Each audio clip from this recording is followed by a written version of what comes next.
The day of decision arrived like thunder rolling across a clear sky. In cities around Earth, millions of people gathered in public squares and parks to watch the sky. Some held signs with messages of defiance. Others simply stood in silence, knowing they were about to witness history. At exactly noon Greenwich time, President Maria Santos stepped up to the podium in front of the United Nations building. Behind her stood the leaders of every major nation on Earth. For the first time in human history, the entire world was truly united in purpose.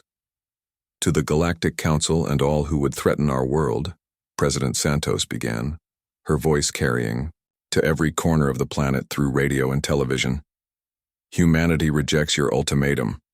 We will not surrender our freedom.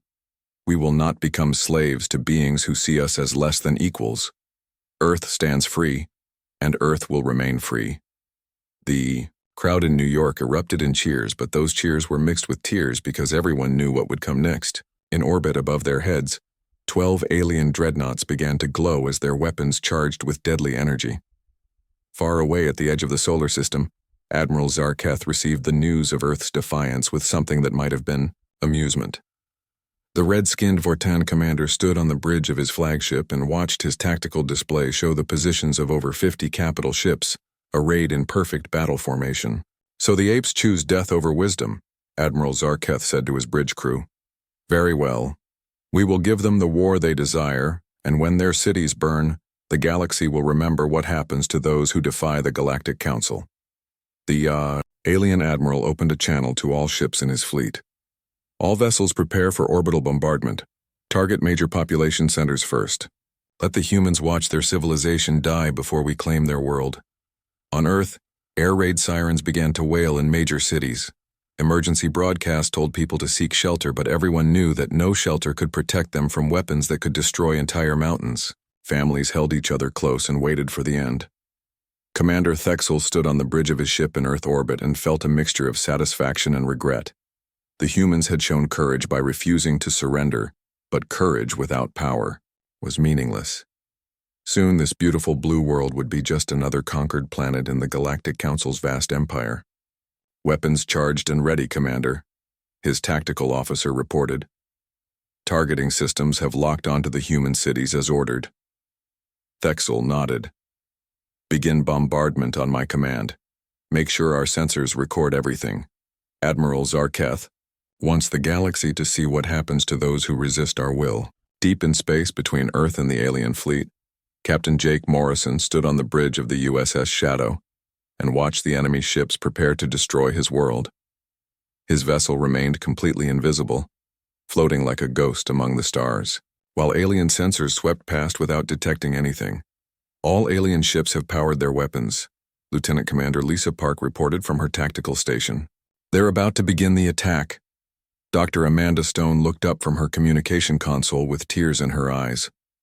"Sir, I'm monitoring transmissions from Earth. People are gathering in the streets to watch the sky. They know they're about to die, but they're not running or hiding. They're standing together." Jake felt his jaw tighten with determination. For too long, humanity had been forced to accept that they were weak and powerless compared to the alien civilizations that ruled the galaxy. Today that would change.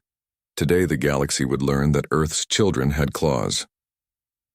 "Mr. Walsh, report on stealth systems," Jake called to his chief engineer. Ryan Walsh checked his instruments and smiled. "All systems operating perfectly, Captain. We're completely invisible to their sensors. Even if we were right next to them, they wouldn't know we exist."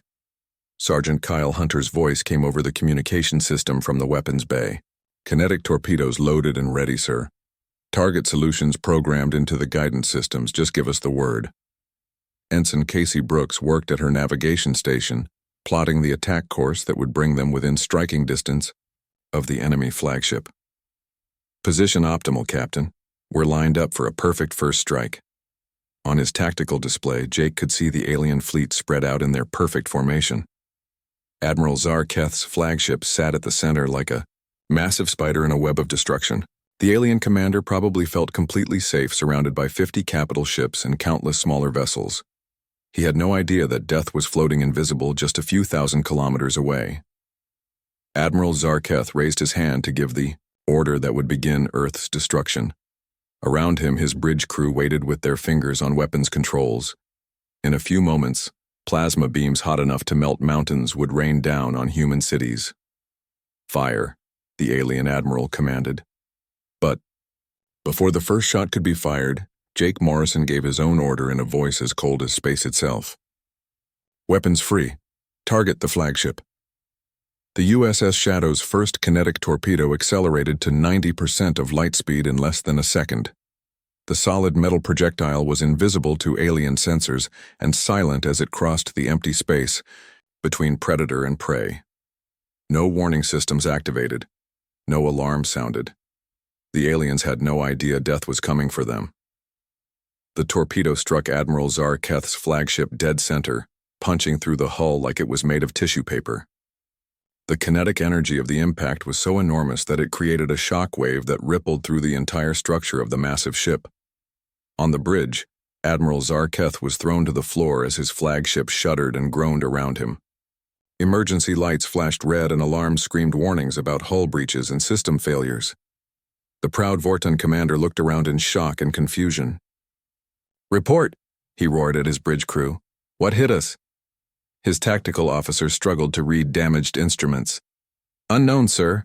Our sensors detected nothing. No energy signature, no heat bloom, no approaching vessel. Something struck us, but our systems show no enemy presence." A second torpedo hit the flagship's engine section, and another explosion rocked the ship. More alarms joined the symphony of disaster as the alien vessel began to lose power and drift helplessly through space. "Impossible," Admiral Zarketh snarled. "No weapon can strike without being detected. Our sensors are the most advanced in the galaxy."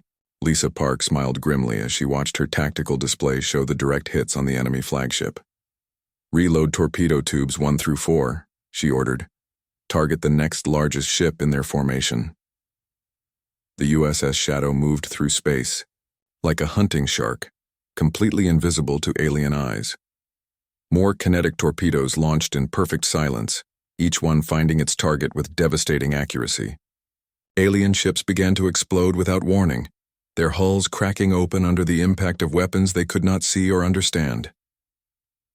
Commander Thexel watched in horror from Earth orbit as Admiral Zarketh's fleet began to come apart. Massive ships that had conquered star systems were exploding like toys, their debris spinning away into the darkness of space. The perfect formation that had looked so impressive moments before became a field of wreckage and confusion. "Sir, should we move to assist the fleet?" his tactical officer asked with fear clear in his voice. Thexel stared at his sensors, trying to understand what he was seeing. "Assist them against what? Our instruments show nothing. There is no enemy to fight." On Earth, people who had been preparing to die watched in amazement as alien ships began to explode in the distance. The massive vessels that had seemed so threatening just moments before were being torn apart by an enemy no one could see. In the streets of major cities, crowds that had gathered to witness their own destruction began to cheer instead. Whatever was happening in space, it was clear that humanity was not going quietly into the night. Admiral Zarketh's bridge shook again as another torpedo found its mark. Half his fleet was already destroyed or disabled, and he still had no idea what was attacking them. His sensors showed empty space, but ships kept exploding around him. "All vessels withdraw to maximum range," he ordered his remaining ships. "Emergency jump to hyperspace, retreat." But Jake Morrison was not finished with the alien fleet. As enemy ships tried to flee, the USS Shadow pursued them like an avenging angel, invisible and unstoppable. More torpedoes reached out across space to find alien hulls, each impact sending another message to the galaxy. Earth would not surrender. Earth would not bow. And any who threatened humanity's home would learn the price of their arrogance. Captain Jake Morrison stood before the main display on his bridge and made the decision that would change humanity's place in the galaxy forever. For hours, the USS Shadow had fought like a ghost, striking without warning and vanishing without trace. Now it was time for their enemies to see the face of Earth's revenge. "Mr. Walsh, prepare to decloak," Jake ordered his chief engineer. "Full visibility. I want every alien sensor in the system to get a clear look at us." Ryan Walsh's hands moved across his control panel, and the metamaterial hull that had kept them invisible began to change. The surface that had absorbed every form of energy now allowed light and sensor waves to reflect normally. For the first time since the battle began, the USS Shadow appeared on alien sensors. Admiral Zarketh stared at his tactical display in complete shock as a contact appeared directly in front of his damaged flagship. The vessel that materialized seemed impossibly small compared to his massive dreadnoughts. It was sleek and angular where Vorton ships were bulky and ornate. Its hull absorbed light in strange ways that made it difficult to focus on. "Impossible," the alien admiral whispered. "That tiny ship destroyed my entire fleet?" His bridge crew worked frantically at their stations, trying to understand what they were seeing. The human vessel registered on their sensors, but only barely.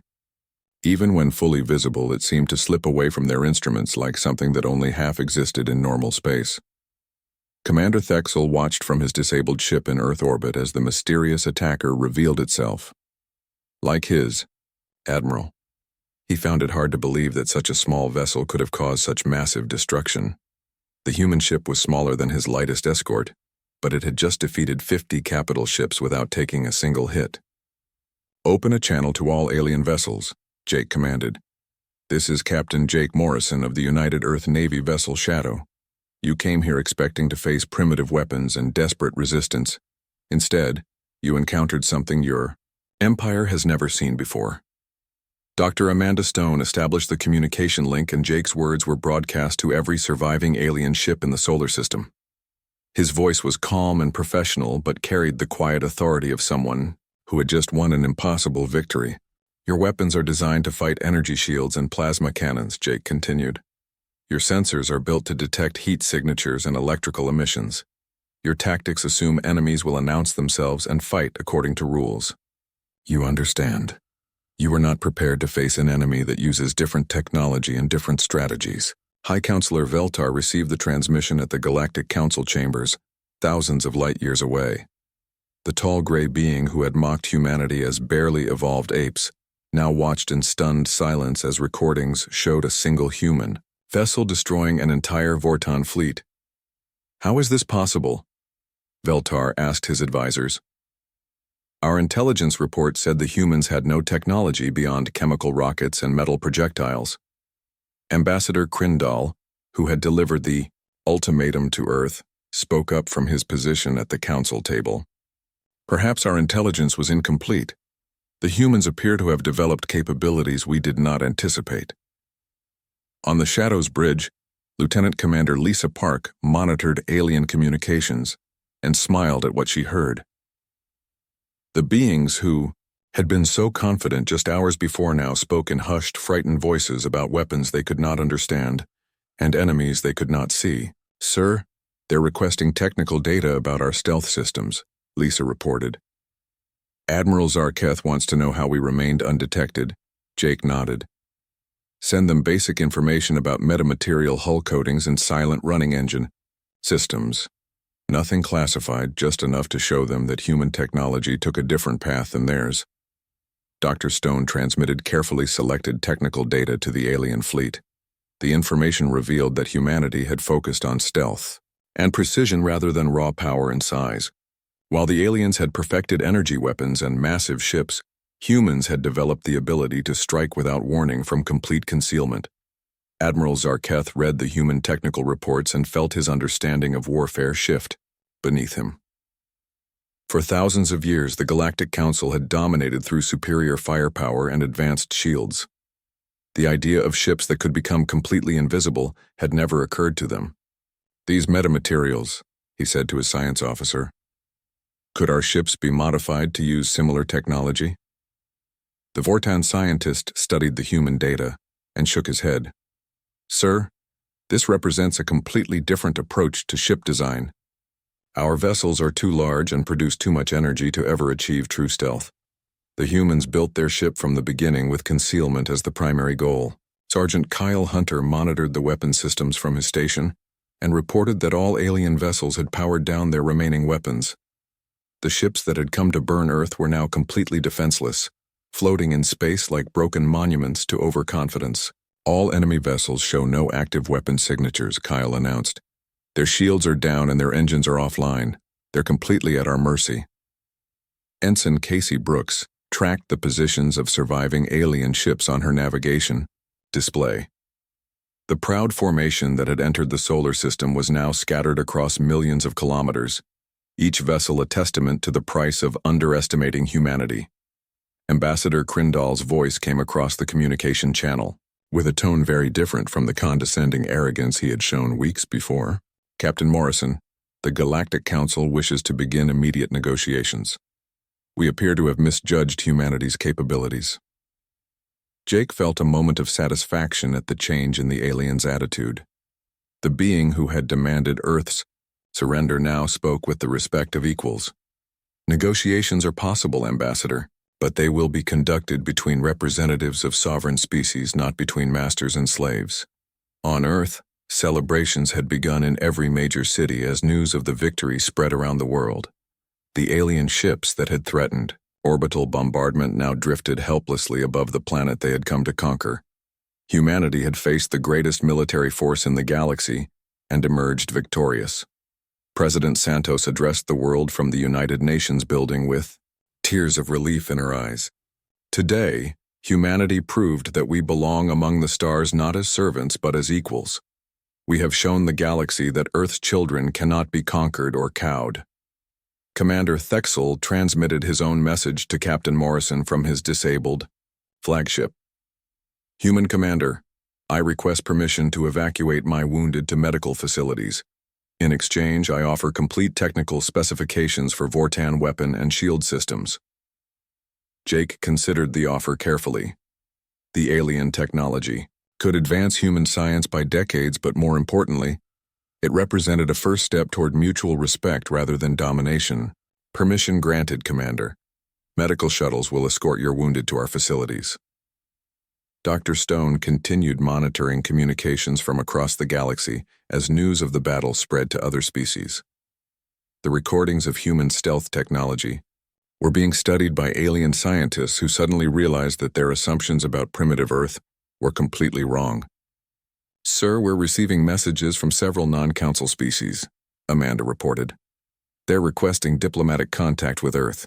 Apparently, our victory has given hope to other worlds that want independence from Galactic Council control. Jake nodded thoughtfully. Humanity's fight for freedom had inspired others who chafed under alien domination. Earth's victory could be the beginning of a new era in galactic politics, where smaller species were not automatically subservient to larger empires. Admiral Zarketh finally managed to restore communication with his remaining ships and began the humiliating process of organizing a retreat.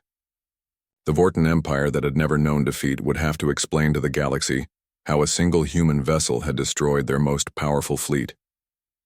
Prepare the surviving ships for withdrawal to the edge of the system, Zarketh ordered his communications officer, and send a message to Galactic Council headquarters. Tell them that humanity is not the primitive species we believed them to be. High Counselor Veltar received Admiral Zarketh's report and felt the foundations of his worldview crack beneath the weight of new reality. The Council had ruled the galaxy through technological superiority for so long that they had forgotten other paths to power were possible. Contact the human government immediately, Veltar ordered his staff. Arrange for a new diplomatic mission, and this time, we go as equals seeking partnership rather than masters demanding obedience. Jake Morrison stood on his bridge and watched the alien ships begin their long journey away from Earth. The beings who had come to conquer his world were leaving with new respect for human ingenuity and determination. The galaxy had learned an important lesson about the dangers of underestimating others. Mr. Walsh, take us home, Jake ordered. Earth Command will want a full report on our new diplomatic situation. As the USS Shadow turned toward Earth, its mission complete and its crew victorious, Jake reflected on what they had accomplished. The massive alien ships appeared over Earth like dark clouds blocking out the sun. 12 Vortan dreadnoughts positioned themselves in perfect formation around the planet, their hulls gleaming with advanced metals that caught and reflected light in strange ways. Each ship was 5 times longer than the biggest aircraft carrier humans had ever built. Commander Thexel stood on the bridge of his flagship and looked down at the blue and white world below. The human planet looked peaceful and beautiful, but he knew that would change soon. Admiral Zarketh's main battle fleet was only 2 weeks away, and when they arrived, this little world would learn to obey or burn. On Earth, billions of people looked up at the sky and saw the alien ships hanging there like swords waiting to fall. News reports played constantly, showing the massive vessels from every angle. Military experts tried to explain what they were seeing, but everyone knew the truth. Humanity was helpless against such power. Deep in the asteroid belt, far from Earth, and far from the alien fleet, the USS Shadow drifted silently through space. To any observer, the area looked empty. No sensors could detect the ship that floated there like a ghost made of metal and determination. Captain Jake Morrison walked through the corridors of his vessel and felt proud of what his people had built. The Shadow was not beautiful like the alien ships. It had sharp angles and dark surfaces that seemed to swallow light. Every line and curve had been designed for one purpose: to remain unseen. In the engineering section, Chief Engineer Ryan Walsh made his final checks on the stealth systems. The hull coating was a miracle of human science, a material that absorbed every type of energy the aliens used for detection. The fusion engines ran so quietly that they produced less heat than a human body. All systems operating at maximum efficiency. "Captain," Ryan reported as Jake entered the engineering bay, "the metamaterial hull is absorbing 99.7% of all sensor waves. Even if an alien ship passed within 100 meters, they would detect nothing." Jake nodded and moved to the next section where Dr. Amanda Stone worked, at her communication station. She had been listening to alien transmissions for weeks, and her reports painted a picture of beings who had grown dangerously overconfident.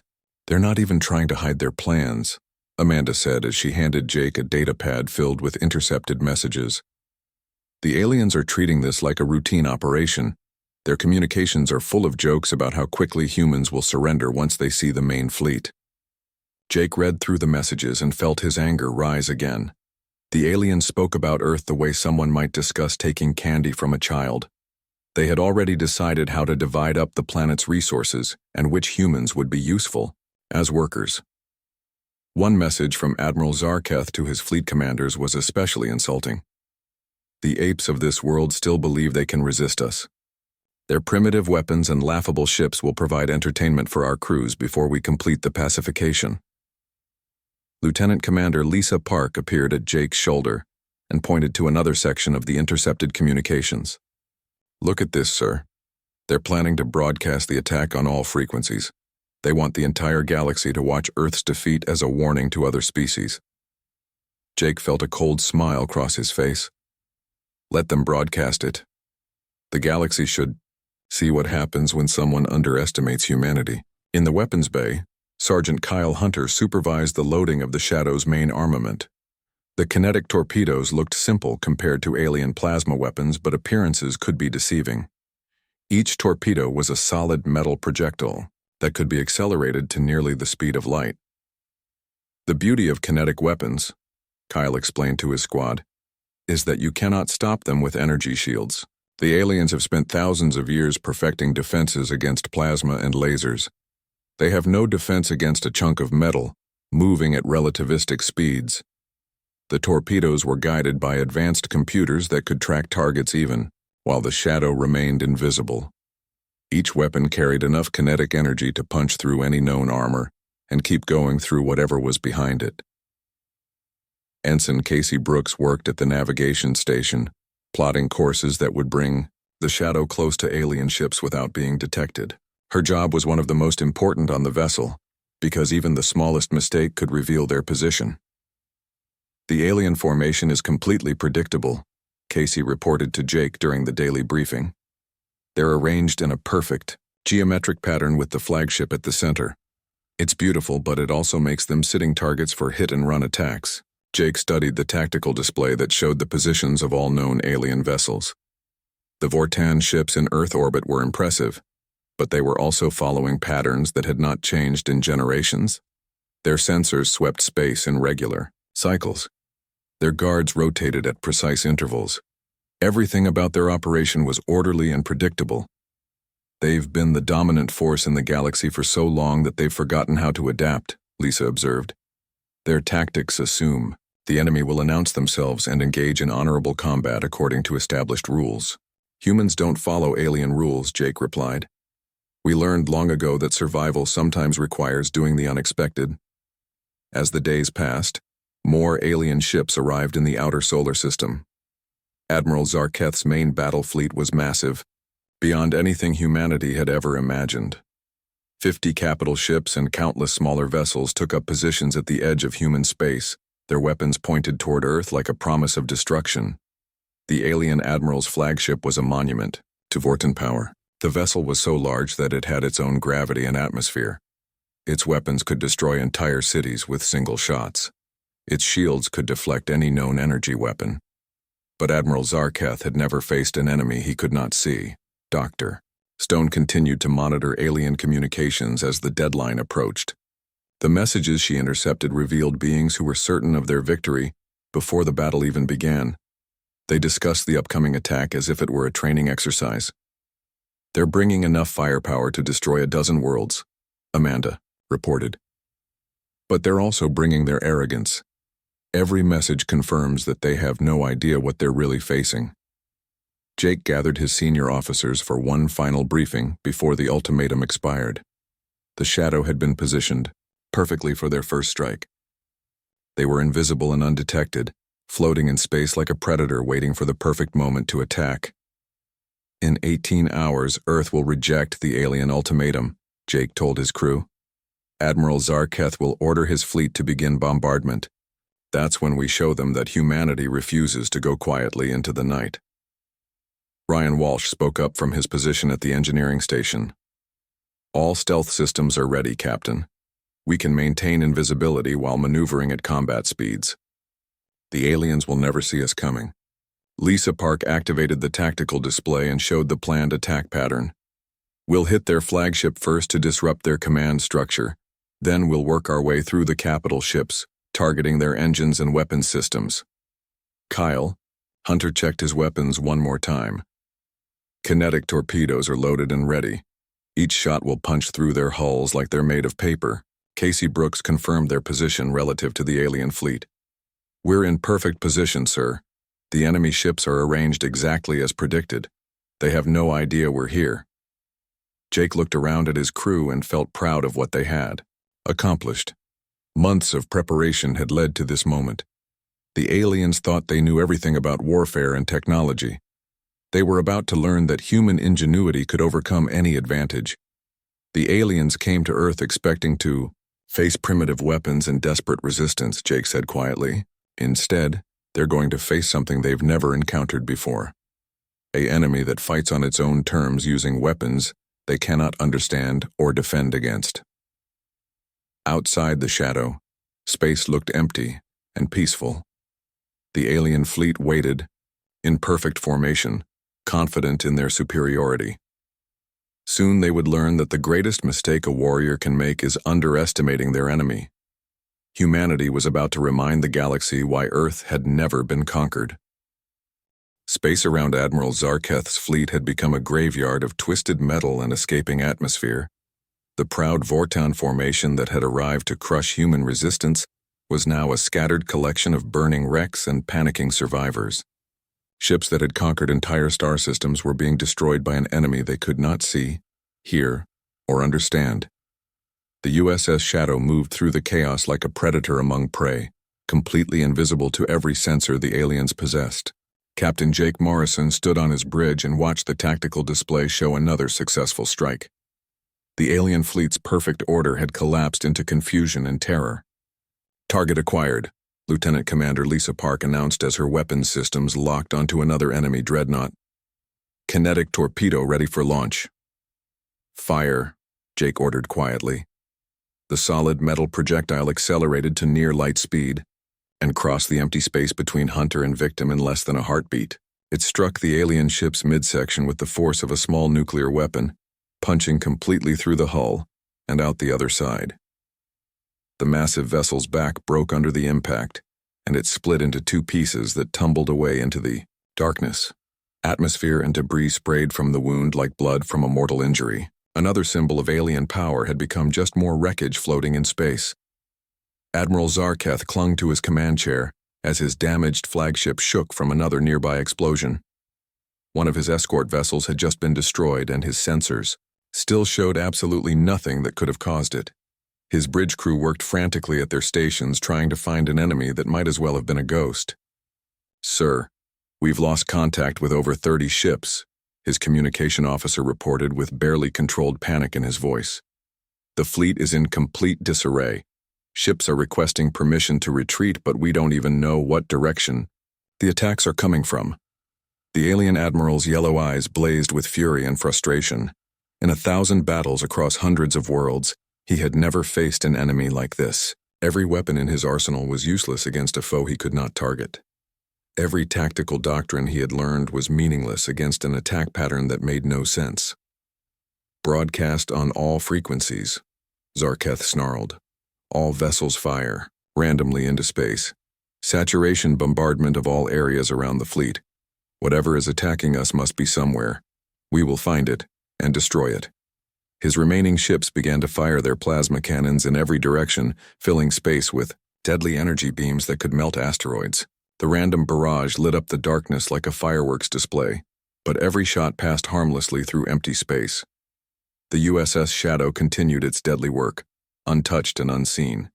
Chief Engineer Ryan Walsh monitored his stealth systems with growing satisfaction. The alien weapons were powerful, but they were firing blind. The Shadow's metamaterial hull absorbed their sensor beams completely, while the ship's cold-running engines produced no heat signature to target.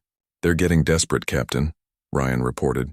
"Their energy output is increasing, but they're just wasting power. Our stealth technology is 50 years ahead of anything they can detect." Dr. Amanda Stone listened to alien communications from her station and heard the fear in their voices. Beings who had ruled the galaxy for thousands of years were experiencing something they had never known before: helplessness in the face of a superior enemy. "Sir, their communications are complete chaos," Amanda said. "Ship commanders are reporting ghost attacks and invisible enemies. Some are requesting immediate evacuation to hyperspace." Jake nodded grimly. "Let them run. The galaxy needs to know that Earth cannot be conquered easily." Sergeant Kyle Hunter's voice came from the weapons bay where he supervised the loading of more kinetic torpedoes. "Next spread ready, Captain. We can keep this up for hours if needed." The Shadow repositioned itself for another attack run, moving silently through the debris field that had once been a mighty alien fleet. Ensign Casey Brooks plotted a course that would bring them within optimal firing range of the largest remaining enemy vessels. On Earth, billions of people watched the battle through telescopes and satellite feeds. The alien ships that had seemed so threatening just hours before were being systematically destroyed by forces they could not see. Emergency broadcasts had changed from warnings about incoming bombardment to excited reports about humanity's mysterious saviors. President Santos stood in the Situation Room beneath the White House and watched real-time updates from the battle. Military advisors who had been preparing for Earth's final stand were now trying to understand what was happening in orbit. "Whatever's out there is on our side," General Harrison reported as another alien ship exploded on the tactical display. "The enemy fleet is down to less than 20 operational vessels, and they're scattered across half the solar system." Commander Thexel orbited Earth in his dreadnought and watched his sensors show the destruction of Admiral Zarketh's main battle group. The ships under his command were powerful, but they were only 12 vessels against an enemy that had just destroyed 50 capital ships without taking a single hit in return. "Sir, Admiral Zarketh is requesting all orbital units to join the main fleet," his communication officer reported. "He wants us to add our firepower to the search pattern." Thexel hesitated. His orders were to remain in Earth orbit and threaten the human population, but those orders had been given when victory seemed certain. Now he was watching his people die without even seeing their killer.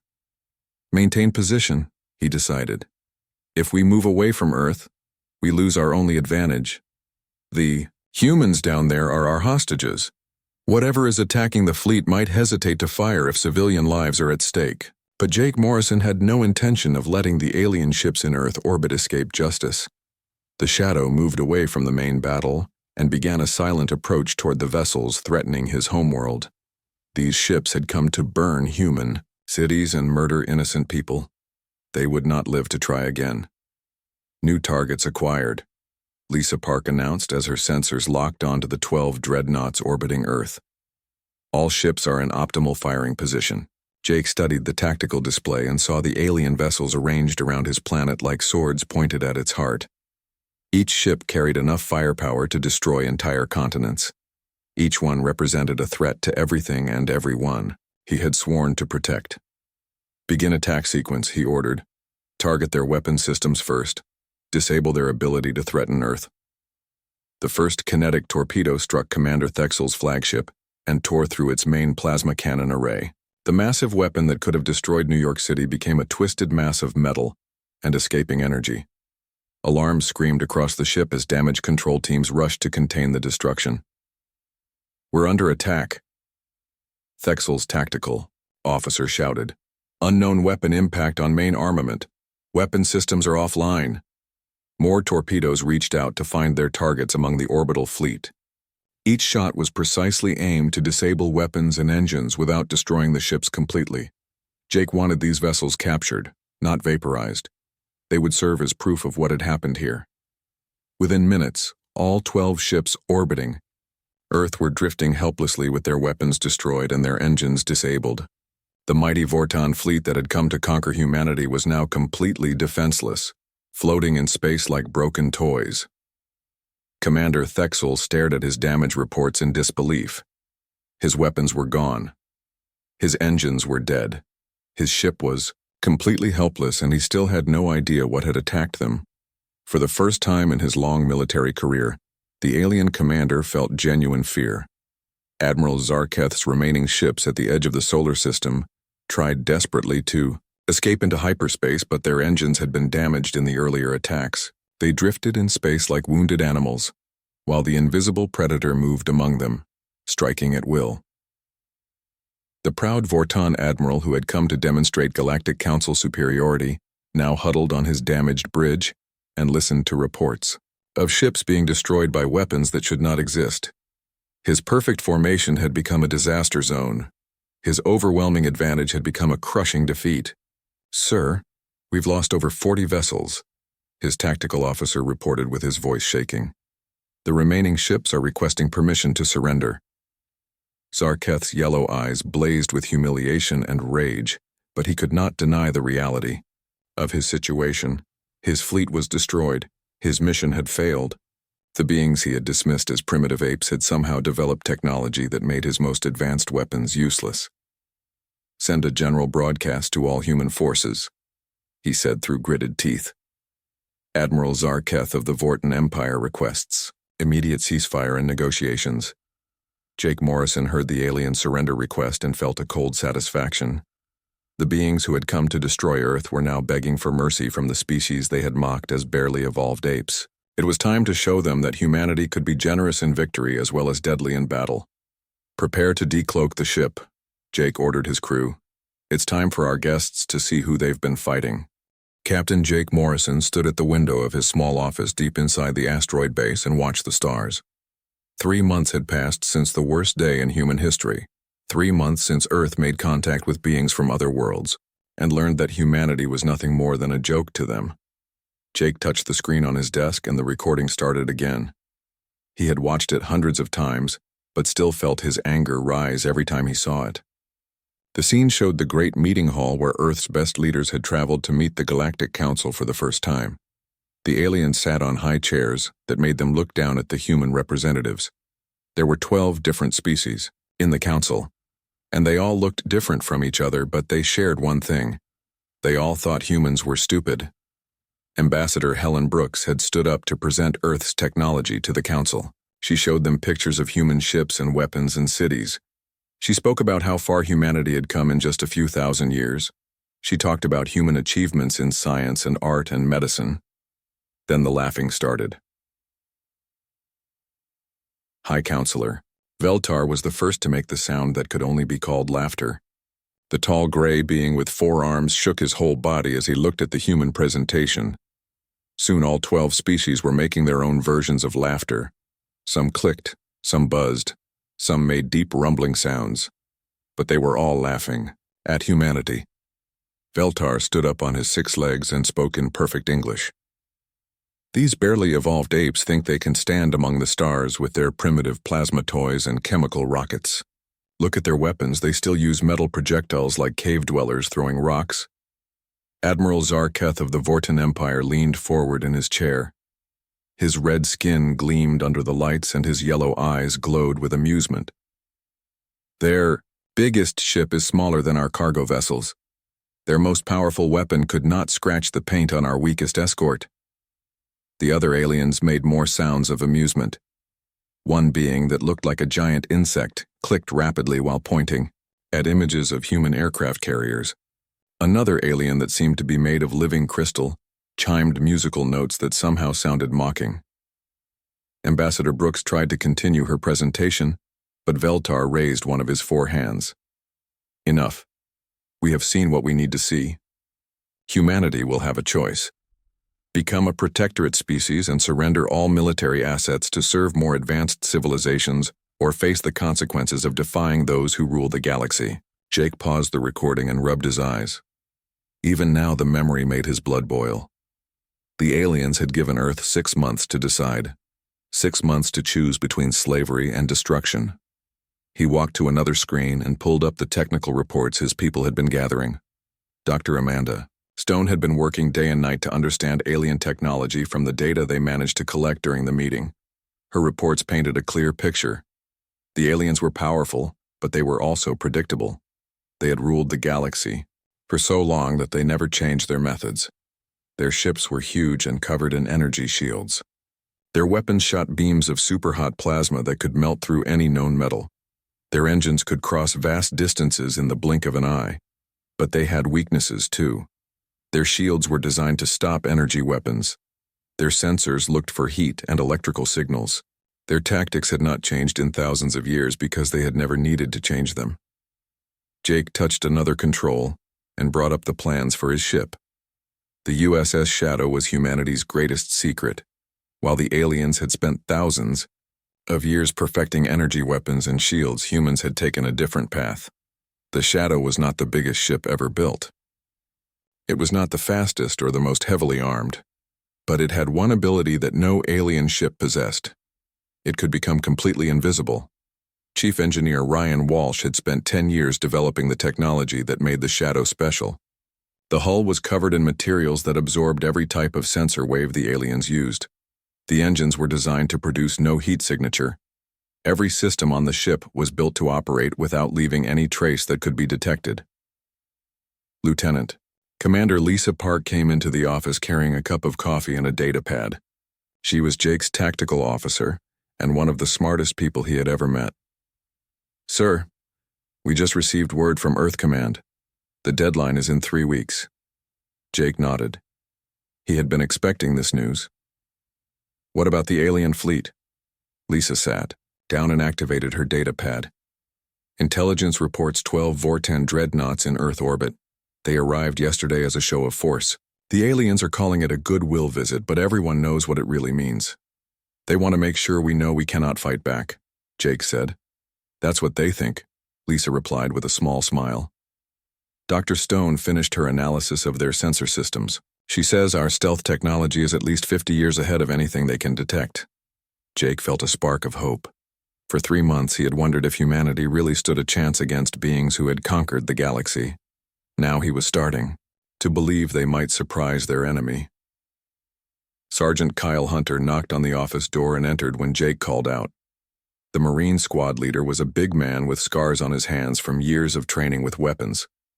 Sir, the crew is ready. All systems have been tested and retested. We can launch whenever you give the order. Jake looked at both of his officers. These people had volunteered for a mission that everyone knew was probably suicide. The Shadow was alone. There were no other stealth ships, no backup plan. If they failed, Earth would fall. But Jake had read the alien communications that Dr. Stone had intercepted. The beings who ruled the galaxy were so sure of their victory that they had already started planning how to divide up Earth's resources. They spoke about humans the way farmers talked about livestock. The aliens think they know everything about warfare, Jake said quietly. They think bigger is always better. They think louder weapons are stronger weapons. They have never fought an enemy they could not see coming, Lisa nodded. Their entire military doctrine is based on massive ships engaging in direct combat. They have no experience with stealth tactics or guerrilla warfare. Then it's time they learned something new, Jake said as he stood up. He walked to the window, again, and looked out at the stars. Somewhere out there, alien fleets were preparing to destroy his world. They were confident in their technology and their experience, but they had never fought humans before. They had never faced an enemy that refused to play by their rules. In 3 weeks, when Earth rejected their ultimatum, they would learn that humanity's greatest weapon was not any ship or gun. It was the ability to find new ways to win against impossible odds. Jake turned back to his crew. Prepare the shadow for launch. It's time to show the galaxy what happens when you underestimate Earth.